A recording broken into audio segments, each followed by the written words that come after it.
All right, let's do this again. Thanks for joining us this morning, and appreciate your patience with us on our new system. I love the system. Just takes a little while getting used to, but we're about there this week. And I was talking about the Fed meeting. It starts tomorrow. The big question, it's not a matter of if they're going to raise or lower interest rates. If that happens, if they did raise, it would be a surprise. The big talk is, as always, this year has been taper, and whether or not we're going to have.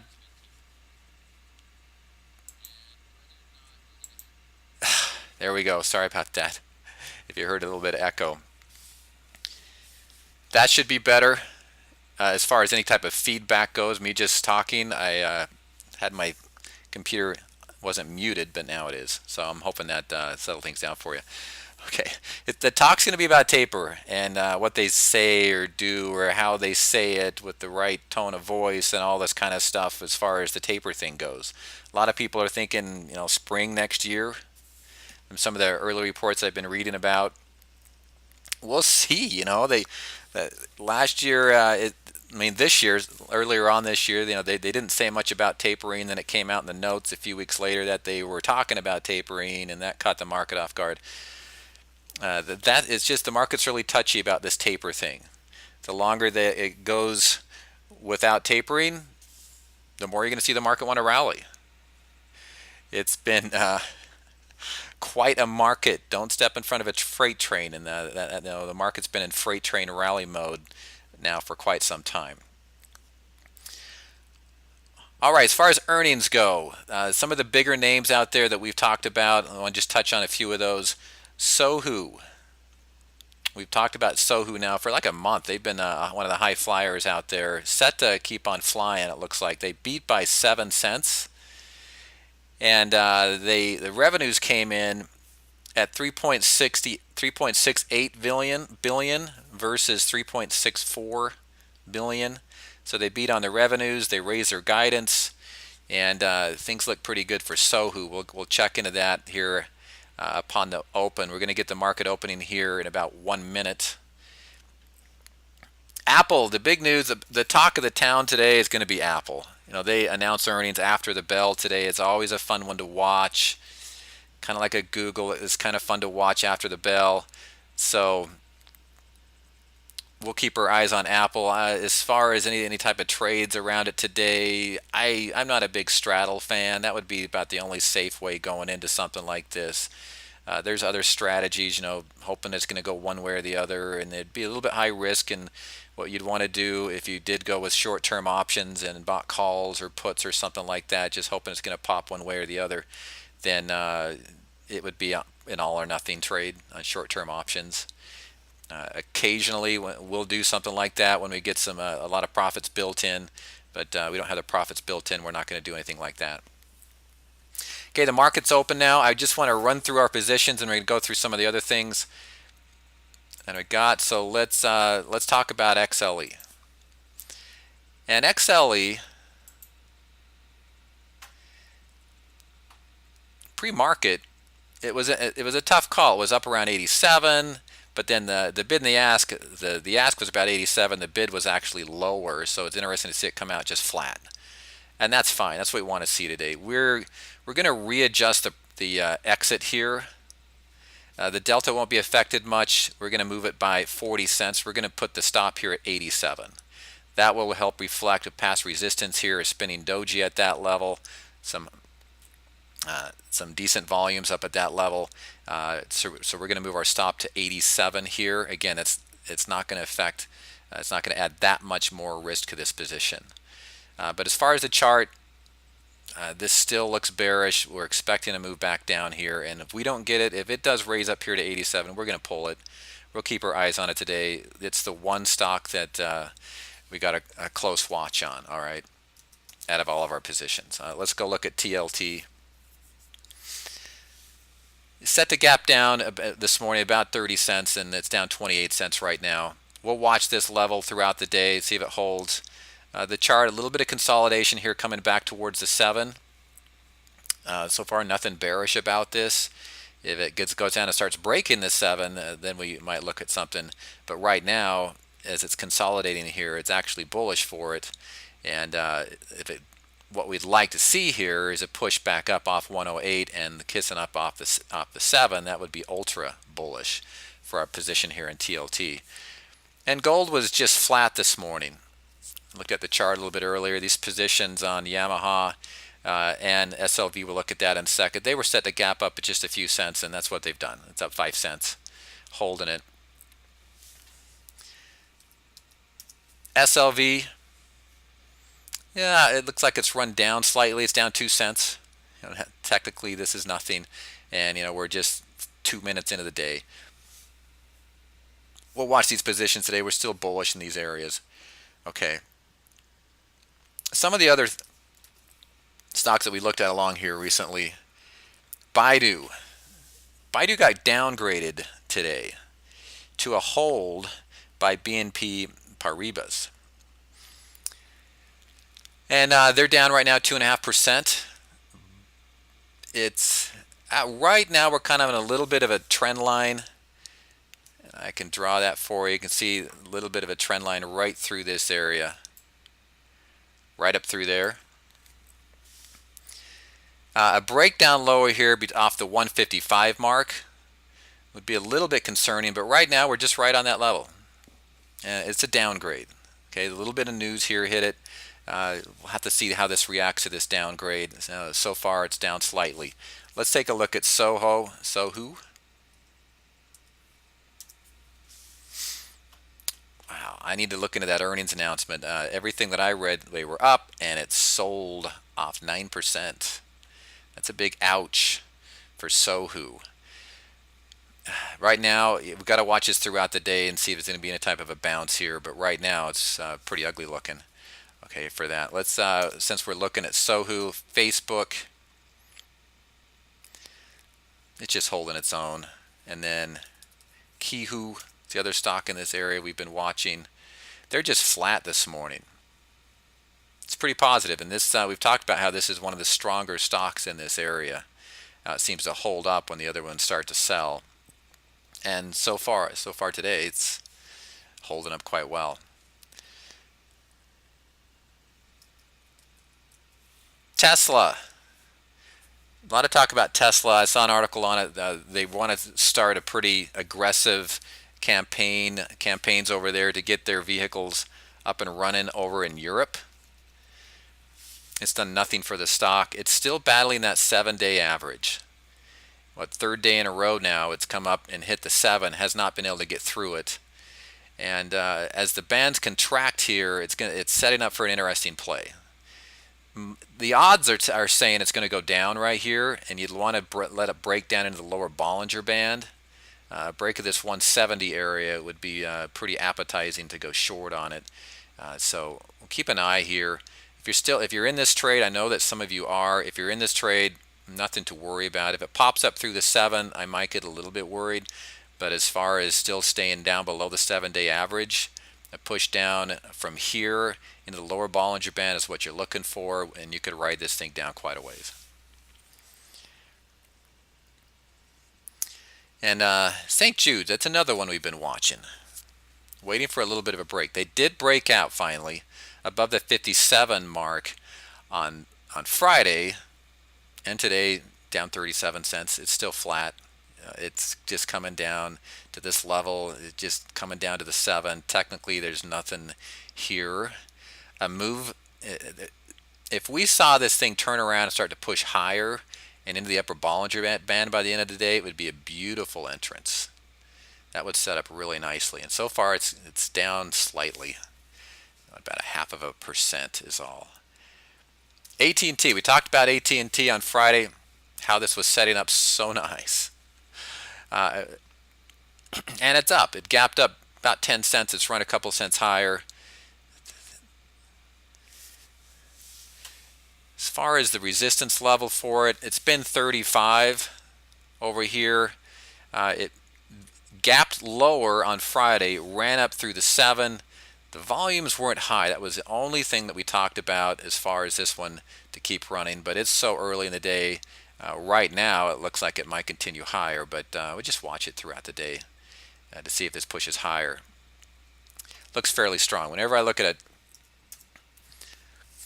a AT&T, you got to look at Verizon. Verizon had similar price action, not nearly as strong on Friday. This one was a little bit weaker, and it is a little bit weaker this morning.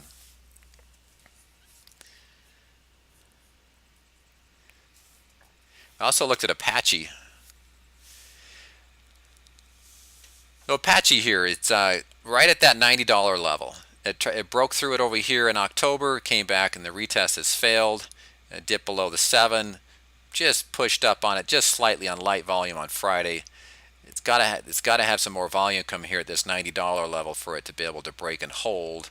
It's not getting the volume today. It's just where are we? Right down at 90, right around that same level again at 90.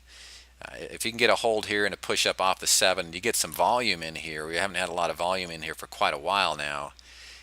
Then maybe like that day on the 21st, you get a shot like that of volume on a push up off the 7 and 90. Then this is likely to gonna keep running higher. Right now in the light volume, I'm not trusting a strong breakout here.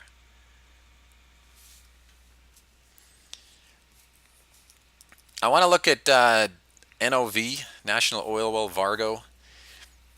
They got a price target raised on them to $95 over at Jefferies. It's done nothing. It gapped slightly down. It's run down a little bit. It's technically speaking here, we had a big gap up a few days ago. So last Thursday, we had a gap. Today it's coming down to that 82 mark, most likely to retest that prior level of resistance, see if we can't get a new level of support in there after a gap. We'll see where this one's going to run.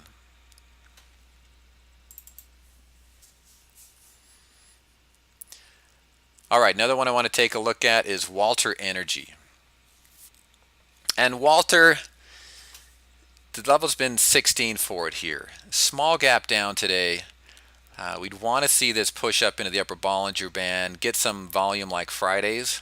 On a push into that upper Bollinger Band would set up for a pretty decent looking trend rider entrance.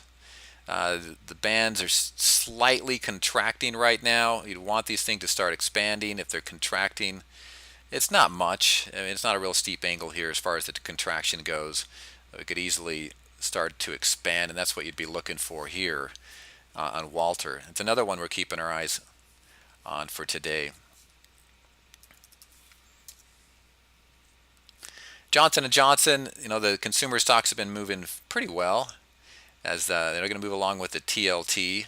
TLT has kind of gone sideways for a few days. Well, so has Johnson & Johnson. Hershey remains pretty stellar today. This is run. This is neat to see. It's 97's been past resistance for it. The candlestick action is here has been pretty bullish. As it come up to 97, you get a spinning doji up here, and then a very strong looking dragonfly. Remember, a dragonfly, and this one's set up just right. A little bit of a pullback. It erased a big sell right there that day. It sold off close to $2, about $1.50. Reverse course and formed a dragonfly. It's not a perfect one, but it's got all the principles of a dragonfly.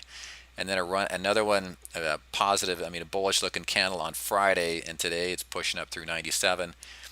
See where the volume comes in later on today, but right now it's showing some very strong price action. Another one that we talked about last week was Deere. This continues to struggle as far as breaking out. It's hit right there at resistance about 84.50. It's hit that level since July, and it's not getting through it. Next stop for this, probably 82. It's been channeling like this for 4 months, going on 5, and doesn't want to get out of that level, does it? Apple, they got the big announcement. Not likely to do a whole lot today before the earnings announcement. And I like watching this one. It's fun. It could be up 30 to 50 points or down 30 to 50. It's not a huge move for Apple to go that much. That's about 10, not even quite 10%. We'll see what they do. Lately with Apple, they've been punished on earnings. They go down quite a bit, and even if they run, it seems like they sell off. I think the market's got to get used to them being I talked about it on Friday as well. The market has to get used to them being a value play rather than a growth. And until the market gets used to that idea, it's still going to be really volatile around earnings. And that's just a toss-up. Which way is it going to go? Well, ask Tim Cook. He probably knows it. The announcement. If you're in good with him, he still won't give it to you. Okay, they're pretty good. Now, there's a stock that I've followed over the years, not necessarily traded a lot of it. They got a nice announcement. This is Dendreon, and this has been one of the wildest stocks I've ever seen. It's amazing. 3 or 4 years ago, I was watching them, and they were about a $3 stock, and they were coming up to an FDA approval on one of their drugs, and the stock, based on the FDA came in out and saying the initial results look promising, went from about $5 a share to $18 a share. Ended up closing that day at about 13. All right, and then about 2 months later, so about a month later after that, the FDA came out with the final results, and all they said was we need more information, and it dropped over 60%. And then it went sideways for a couple of years, and then it did get approved and gapped up. The thing went up into the $30 range, and then they had some drugs yanked off the shelves. And now it's down here at 2.5. The price target here on Dendreon was raised to $10. And what a volatile little thing. I don't know if I'd trade it, but I just wanted to bring that up. It's been really volatile. It might show up on some of the different scans that you might look at today. All right. Now, Best Buy, I like Best Buy. It's fun to go in there and see all the latest tech stuff. And Best Buy was reiterated by, and a price target raised to 50 from 40. It's got some positive news on it. Is that news going to push it up and out of this $43 level that it's been hitting for about a week and a half now? We'll see. It's up 39 cents. It's going to have to get some good strong volume here. It's been in a pretty decent uptrend.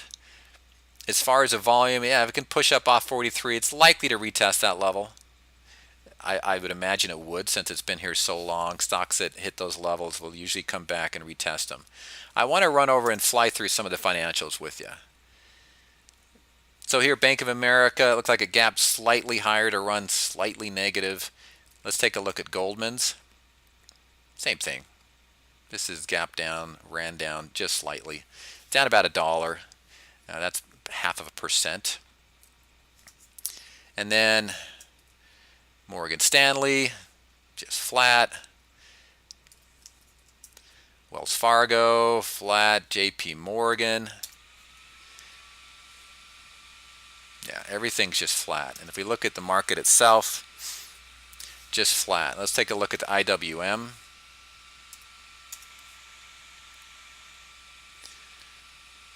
Everything's flat. There's not much out there as far as big time signals. I want to take a look and revisit U.S. Steel. Okay, so this has gone up to the $24 mark, and it's kind of reverse course. As far as indicators, let's look through a few of these indicators here. Bring in the MACD here on the Vibe. The MACD is still uptrending. Is it rolling over? We just got to see how it reacts at this level. This first round of selling up here. See what's going to happen here. You could say it's slightly coming down, but it did the same thing over here, end of September. It's not a real bearish sign to see this do this. I mean, overall, the uptrend here on the MACD still up there. And as far as the RSI is starting to show slight weakness. It's nothing major.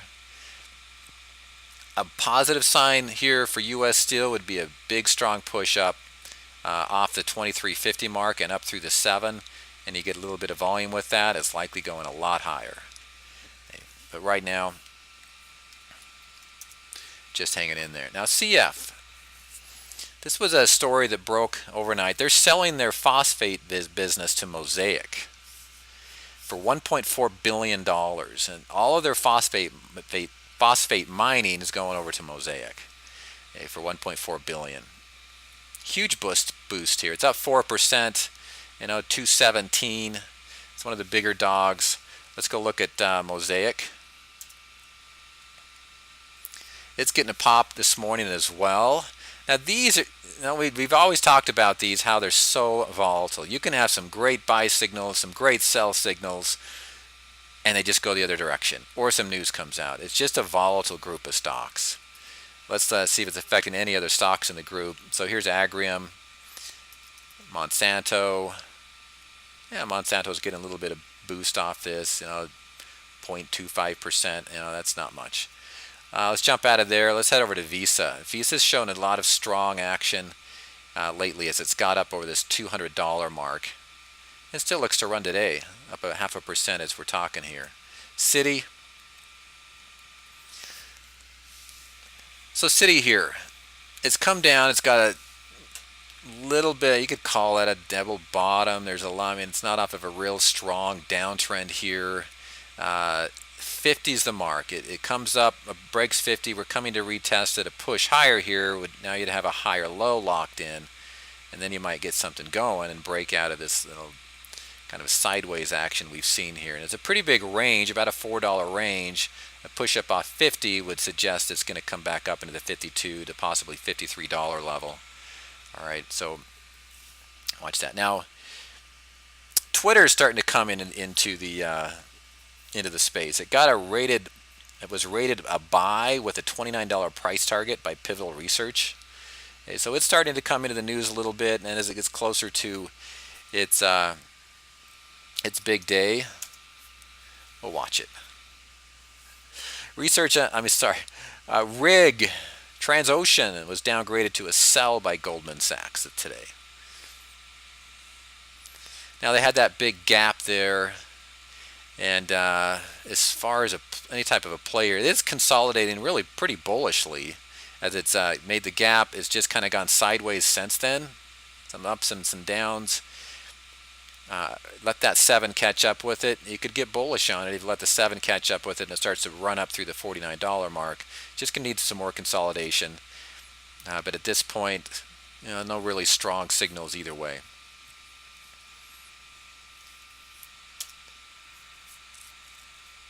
Hewlett-Packard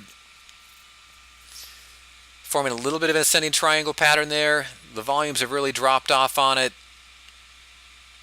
It's just right around the 7. To be bullish here, a push up through 24, bouncing up off the 7 would be positive for it. Right now, just kind of going flat. Caterpillar. So it got the horrible earnings announcement. And we've talked about, when they announced earnings, they also announced a buyback program. And what a better time to buy stock after the stock just dropped about $4 or $5. And that might be what's going on here. Technically nothing on Caterpillar for a little while. All right, let's run through our positions again. We got TLT down 24 cents. It's about right where it opened. And then XLE. So this has rolled over and gone negative. That's what we want to see. We want to see this thing pushed back down through the 7, gets through 86, then we're talking. That's what we're looking for here.